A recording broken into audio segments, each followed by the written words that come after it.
Vamos falar um pouquinho hoje sobre o tratamento do delirium. É uma síndrome clínica muito comum nos nossos hospitais e nas UTIs e requer um tratamento efetivo. O foco do tratamento do delirium não é necessariamente diminuir mortalidade, normalmente é mais reduzir o desconforto causado pela síndrome tanto para o paciente como para o familiar, melhorar os sintomas até para diminuir o tempo que esse paciente fica em delirium, melhorar o comportamento e ajudar no tratamento, no tratamento de manutenção da doença de base. Né? Esse paciente pode estar com delirium por causa de uma desidratação, mas ele está agitado, eu não consigo fazer um acesso venoso dele, então vamos tratar o delirium para conseguir hidratar o paciente, para conseguir tratar o quadro de uma maneira geral. No entanto, o tratamento do delirium sempre começa com a identificação e o tratamento da causa base. Né? O delirium é uma síndrome comportamental de origem orgânica, então, obviamente, você vai começar o tratamento identificando e tratando essa origem orgânica. Nem sempre isso é possível. Por exemplo, uma idosa que levou uma queda, quebrou o fêmur, precisou fazer uma cirurgia, desenvolveu um delirium depois. Você não tem como desfazer a fratura ou desfazer a cirurgia desse paciente. E para isso que vai servir todo o trabalho de prevenção do delirium.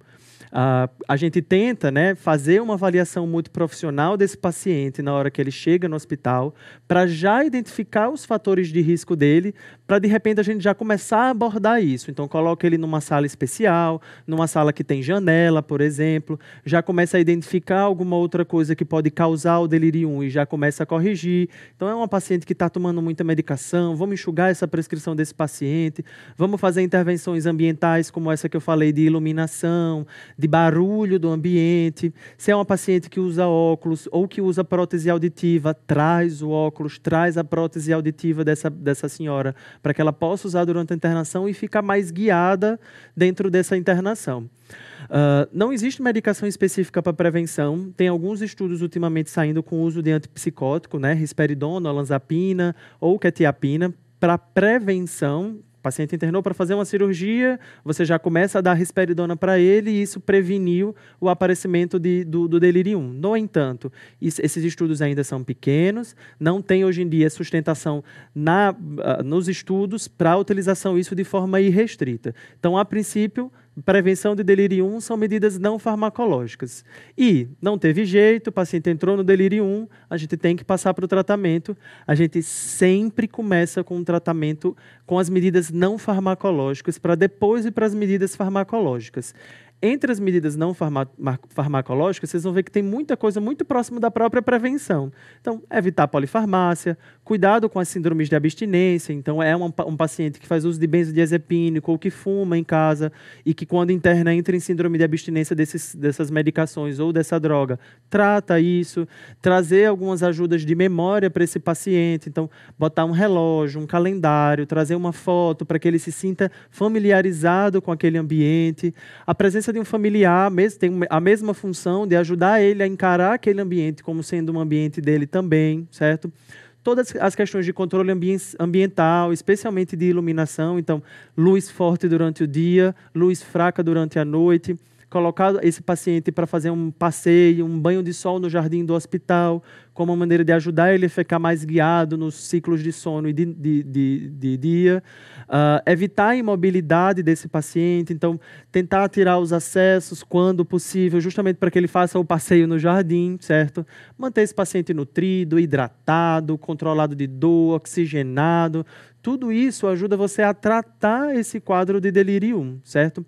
E lembre, o delirium nem sempre cursa com agitação psicomotora. Esse paciente é mais comum o delirium hipoativo, aquele que o paciente fica com lentificação. Então, esse paciente, por exemplo, você vai tratar só com medidas não farmacológicas. As medicações, elas só são colocadas caso o paciente esteja se colocando em risco ou você ache muito necessário. Hoje em dia, as medicações de escolha são os antipsicóticos, né? Eu cito aí o haloperidol como um antipsicótico típico, que pode ser utilizado tanto via oral como intramuscular, para os pacientes que estejam muito agitados ou que não consigam ingerir medicação, mas também muito utilizados antipsicóticos atípicos, especialmente esses três, a olanzapina, a risperidona e a quetiapina. Todos eles você vai utilizar em dose baixinha e aumentando devagarinho a partir da necessidade do paciente, até porque essas medicações têm os seus próprios riscos e que precisa ser utilizado com cuidado. É extremamente importante tomar cuidado com o uso de benzodiazepínico. Não, eu vejo a rodo nas UTIs por aí, os pacientes que ficam agitados estarem tomando diazepam de 8 em 8 horas. Benzodiazepínico é contraindicado nos quadros de delírio 1, podem até piorar os sintomas desse paciente. Então, em teoria, só existe uma indicação formal do uso de benzodiazepínico nos quadros de agitação ou de delírio 1, que é a agitação ou delírio 1 secundário à síndrome de abstinência alcoólica, ou secundário ao uso de benzodiazepínico, né? Aquela idosa que usa benzodiazepínico em casa interna, você tem que dar o benzodiazepínico para tratar a síndrome de abstinência. Mas não sendo um desses dois quadros, a medicação de primeira escolha são os antipsicóticos, certo?